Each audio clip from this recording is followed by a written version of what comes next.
Assalamualaikum warahmatullahi wabarakatuh. Bismillahirrahmanirrahim. Alhamdulillahi rabbil alamin. Wassalatu wassalamu ala sayyidina Muhammadin wa ala alihi wa sahbihi ajmain. Asyhadu an la ilaha illallah wahdahu la syarikalah wa asyhadu anna Muhammadan abduhu wa rasuluhu la nabiyya ba'da. Qala Allah ta'ala fil Qur'anil Karim wa huwa asdaqul qailin.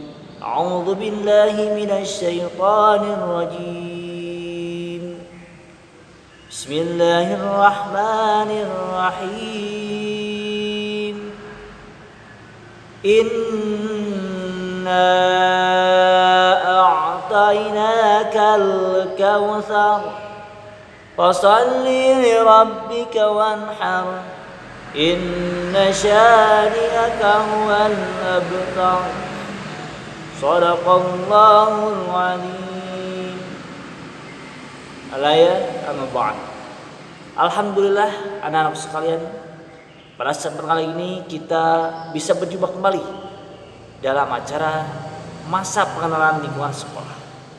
Walaupun saat ini MPLS kita dilaksanakan secara daring atau secara online, tapi mudah-mudahan walaupun dilaksanakan secara online tidak mengurangi semangatan kita untuk mencari ilmu.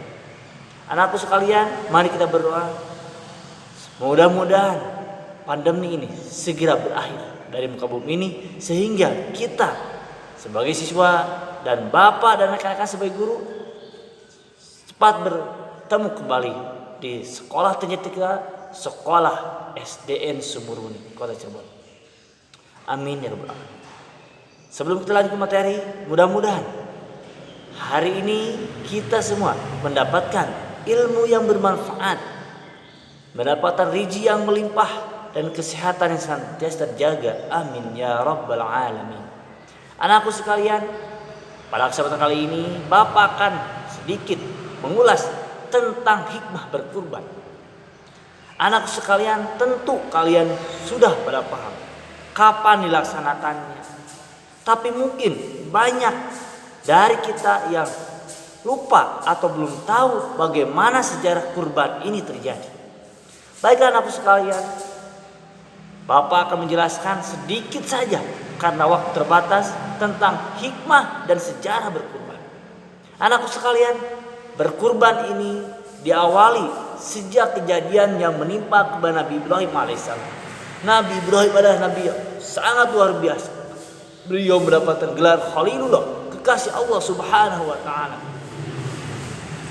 Anakku sekalian, Nabi Ibrahim selain termasuk ulul azmi, nabi-nabi pilihan, termasuk juga seorang orang kaya, orang paham agama dan senantiasa berbagi rezeki dengan masyarakat sekitarnya. Beliau setiap tahun melaksanakan kurban ribuan, onta ratusan, kambing ribuan, sapi dan sebagainya. Kemudian dipujilah Nabi Ibrahim oleh malaikat. Wahai Ibrahim, kau sungguh mulia akhlakmu, kau senantiasa berbagi. Kemudian karena Nabi Ibrahim juga manusia, keluarlah sifat manusianya. Jangankan harta, jangankan berkurban dengan unta, kambing dan sapi. Kalaupun saya punya anak, akan saya kurbankan. Nah, kenapa? Karena Nabi Ibrahim belum punya anak pada saat itu. Singkat cerita, Nabi Ibrahim dikasihlah keturunan bernama Ismail alaihissalam. Kemudian karena waktu terlalu lama sehingga Nabi Ibrahim alaihissalam lupakan ucapannya. Pada suatu malam beliau bermimpi bahwa dia harus menyembelih anak. Sehingga dia merasa bahwa apakah benar ini perintah Allah Subhanahu wa taala atau perintah setan. Kemudian mimpi lagi. Kemudian barulah beliau yakin bahwa itu perintah dari Allah Subhanahu wa taala untuk menyembelih anaknya. Anakku sekalian, coba bayangkan kalau kita yang terjadi seperti itu. Nauzubillahi min dzalik. Tapi Nabi Ibrahim sebagai kekasih Allah Subhanahu wa taala mencoba melaksanakan perintah Allah Subhanahu wa taala ini dengan pertama melobi anaknya. Anakku Ismail alaihissalam, ini adalah perintah Allah Subhanahu wa taala, aku harus menyembelih engkau anakku. Nabi Ismail alaihissalam, kan beliau seorang nabi. merelakan dirinya untuk kurban oleh ayahnya kepada Allah Subhanahu wa taala. Saksikanlah bahwa termasuk orang-orang yang sabar, ayah.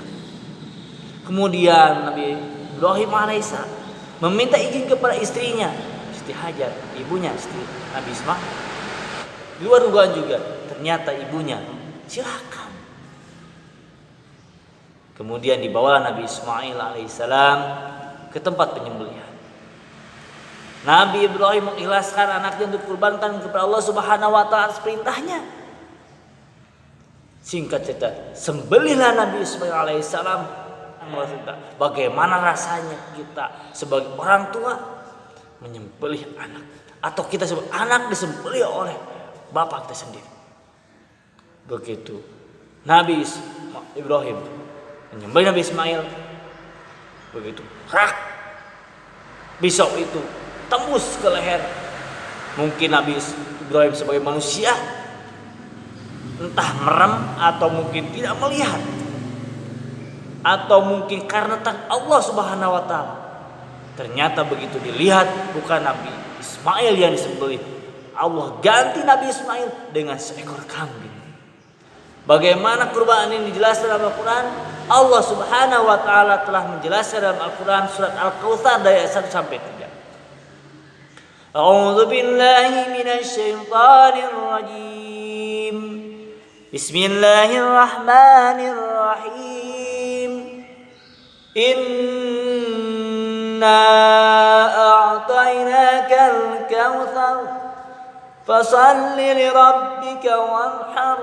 Inna syani'aka huwal abtar. Shadaqallahul azim.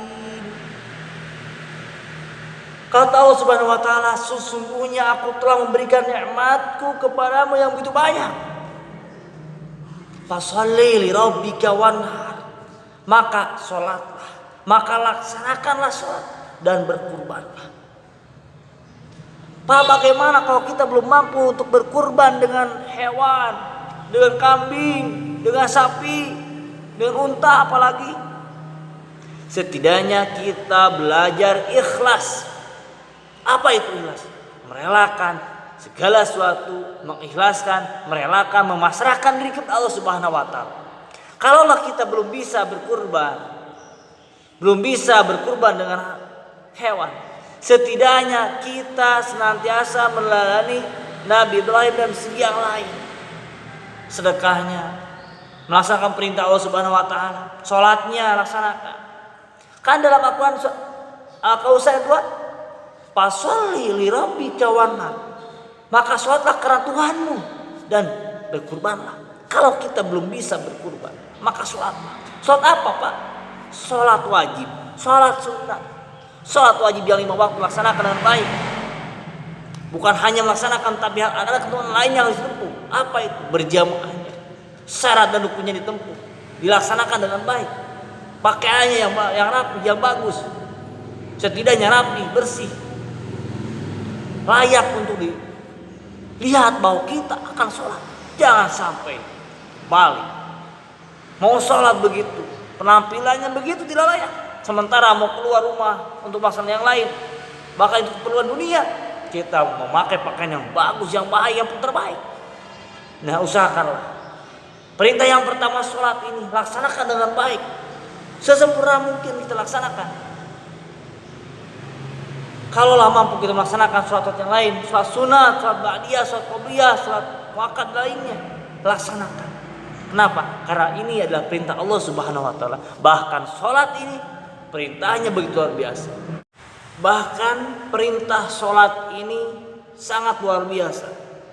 Perintah-perintah Allah yang lain Allah wakilkan kepada malaikat Jibril disampaikan kepada Muhammad SAW. Tapi perintah sholat Allah sendiri yang menggunakan Nabi Muhammad SAW, kemudian memberikan perintahnya sendiri kepada Nabi Muhammad. Ini menunjukkan bahwa sholat begitu luar biasa di mata Allah Subhanahu wa taala. Anakku sekalian, kembali ke pokok bahasan kita yaitu tentang hikmah berkurban. Ketika kita melaksanakan kurban pada hari ini atau tahun ini atau tahun yang akan datang, setidaknya kita bisa berbagi rezeki dengan orang-orang lain.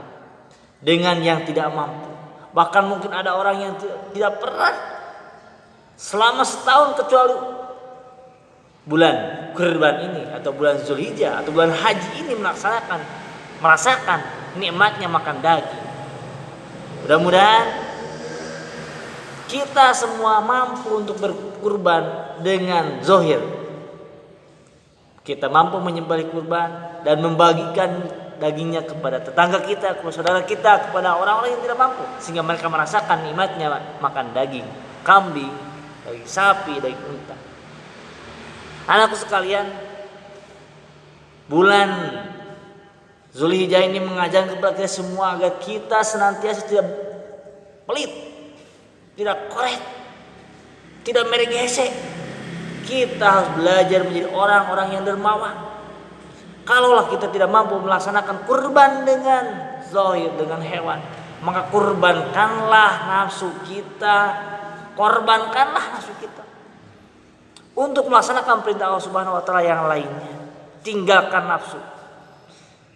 Kalaulah kita melaksanakan sholat tidak mau, melaksanakan ngaji tidak mau, lantas apa yang kita bisa? Mudah-mudahan Bapak berharap kita semua mampu mendapatkan hikmah kurban ini. Satu, tumbuh rasa ikhlas dalam hati, ikhlas melaksanakan perintah Allah Subhanahu wa taala dan lainnya. Kemudian yang kedua, mampu berbagi kebahagiaan dengan tetangga, kerabat, saudara dan lain sebagainya. Mungkin sekian dari Bapak Ta'ala. Mudah-mudahan ada manfaatnya dan akan dilanjut oleh Ustaz Rizal. Ustaz Rizal silakan lanjut. Terima kasih. Assalamualaikum warahmatullahi wabarakatuh.